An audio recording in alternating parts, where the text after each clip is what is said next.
بسم اللہ الرحمن الرحیم۔ شرح صحیح مسلم کتاب الحیض باب 114 جنبی کے لیے سونے کا جواز اور اس کے لیے کھانے پینے کے وقت یا جماع سے پہلے استنجا اور وضو کرنے کا استحباب۔ عائشہ صدیقہ رضی اللہ تعالی عنہا ام المومنین بیان کرتے ہیں کہ رسول اللہ صلی اللہ علیہ وسلم مجامعت ہم بستری کے بعد جب سونے کا ارادہ کرتے تو سونے سے پہلے مکمل وضو کرتے۔ حضرت عائشہ صدیقہ رضی اللہ تعالیٰ عنہ ام المومنین بیان فرماتی ہیں کہ رسول اللہ صلی اللہ علیہ وسلم جنابت جس حالت میں غسل فرض کی حالت میں جب کھانے یا سونے کا ارادہ کرتے تو اسے پہلے مکمل وضو کرتے۔ امام مسلم فرماتے ہیں کہ بعض دیگر اسانید سے بھی یہ حدیث اسی طرح مروی ہے۔ حضرت عبداللہ بن عمر رضی اللہ تعالیٰ عنہ بیان کرتے ہیں کہ حضرت عمر نے رسول اللہ صلی اللہ علیہ وسلم سے پوچھا، یا رسول اللہ صلی اللہ علیہ وسلم کیا ہم میں سے کوئی شخص جنابت کی حالت میں سو سکتا ہے؟ آپ صلی اللہ علیہ وسلم نے فرمایا ہاں، وضو کرنے کے بعد وہ سو سکتا ہے۔ حضرت عبداللہ بن عمر رضی اللہ تعالیٰ عنہ بیان کرتے ہیں کہ حضرت عمر رضی اللہ تعالیٰ عنہ نے رسول اللہ صلی اللہ علیہ وسلم سے پوچھا، کیا ہم میں سے کوئی شخص جنابت کی حالت میں سو سکتا ہے؟ آپ صلی اللہ علیہ وسلم نے فرمایا ہاں، وضو کر کے سو جائے اور پھر اٹھ کر جب چاہے غسل کرے۔ حضرت عبداللہ بن عمر رضی اللہ تعالیٰ عنہ بیان کرتے ہیں کہ حضرت عمر رضی اللہ تعالیٰ عنہ نے رسول اللہ صلی اللہ علیہ وسلم سے ذکر کیا کہ وہ رات کو جنبی جس پر غسل واجب وہ ہو جاتے ہیں، رسول اللہ صلی اللہ علیہ وسلم نے فرمایا استنجا کر کے وضو کر لو اور اس کے بعد سو جاؤ۔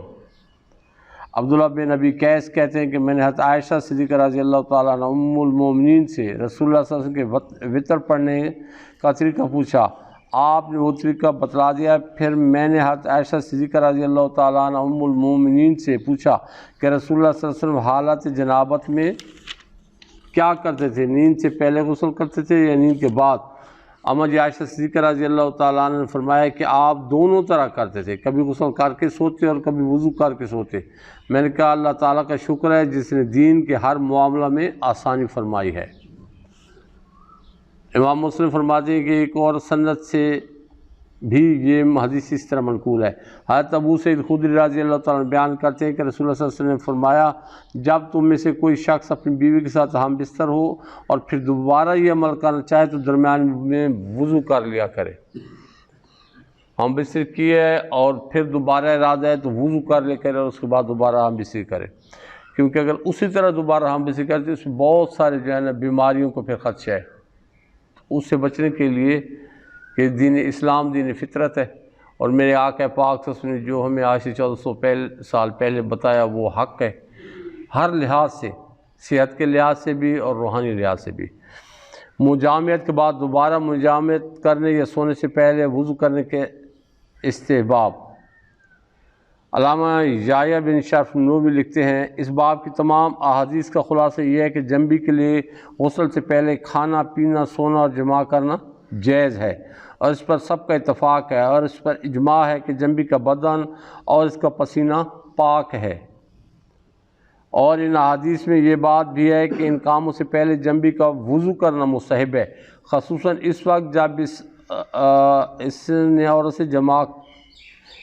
سے جماع کرنا چاہے جس سے پہلے جماع نہ کیو۔ اس وقت اپنے ذکر کو دھونے کا استحباب مؤکد ہے، اور ہمارے صحاب نے اس کی تصریح کی ہے کہ جنبی کا وضو سے پہلے کھانا پینا اور جماع کرنا مکروہ ہے، بغیر وضو کے کھانا پینا یہ مکروہ ہے۔ جب جنبی ہو جائے اور اس کے بعد کھانا پینا بغیر وضو کے وہ مکروہ ہے، وضو کے بعد کھا لے وہ جائز ہے، اس میں کوئی حرج نہیں ہے۔ اور یہ احادیث اس پر دلالت کرتی ہیں کہ ہمارے نزدیک اس میں کوئی اختلاف نہیں ہے کہ یہ وضو واجب نہیں ہے۔ امام مالک اور جمہور کا بھی یہی قول ہے، البتہ بعض مالکی اور داؤد ظاہری نے یہ کہا کہ یہ وضو واجب ہے، اور وضو سے مراد نماز کا کامل وضو ہے۔ ایک اعتراض یہ ہے کہ سنن ابو داؤد، ترمذی، نسائی اور ابن ماجہ وغیرہ میں حضرت عائشہ صدیقہ رضی اللہ تعالیٰ عنہ ام المومنین سے یہ روایت ہے کہ نبی پاک صلی اللہ علیہ وسلم جنابت میں سو جاتے تھے اور پانی کو نہیں چھوتے تھے۔ اس کا جواب یہ ہے کہ یہ حدیث ضعیف ہے۔ دوسرا جواب یہ ہے کہ آپ پانی کو نہیں چھوتے تھے، اس سے مراد یہ ہے کہ غسل نہیں کرتے تھے۔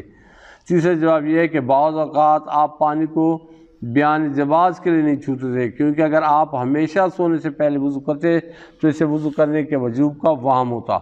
نبی پاک صلی اللہ علیہ وسلم تمام ازواج مطہرات کے پاس ایک غسل سے جو طواف کرتے تھے، تو یہ بھی احتمال ہے کہ آپ درمیان میں وضو کر لیا کرتے تھے، اور یہ بھی احتمال ہے کہ بیان جواز کے لیے وضو کو ترک کر دیا کرتے تھے، کیونکہ سنن ابو داؤد میں روایت ہے کہ نبی پاک صلی اللہ علیہ وسلم تمام ازواج کے پاس ایک رات میں گئے اور اس کے پاس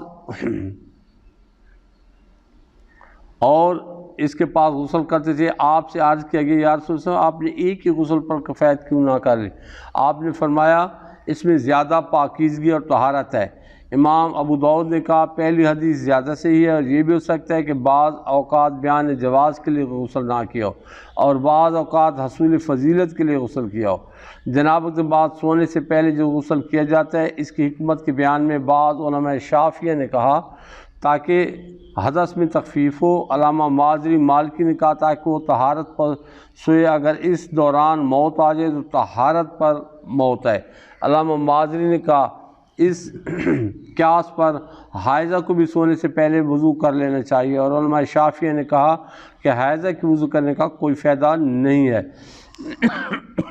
باقی رہا یہ کہ نبی پاک صلی اللہ علیہ وسلم ایک غسل کے ساتھ تمام ازواج مطہرات کے پاس گئے تھے۔ یہ ہو سکتا ہے کہ آپ سب کی رضامندی سے ان کے پاس گئے ہوں، اور یہ بھی ہو سکتا ہے کہ جس زوجہ کی باری ہو آپ صلی اللہ علیہ وسلم نے اس سے اجازت لے لی ہو۔ اس تعویل کی اس وقت ضرورت ہے جب یہ کہا جائے کہ نبی پاک صلی اللہ علیہ وسلم پر ازواج کی باریوں کی تقسیم واجب تھی، اور اگر یہ کہا جائے کہ آپ پر باریوں کی تقسیم واجب نہیں تھی تو پھر کسی تعویل کی ضرورت نہیں ہے۔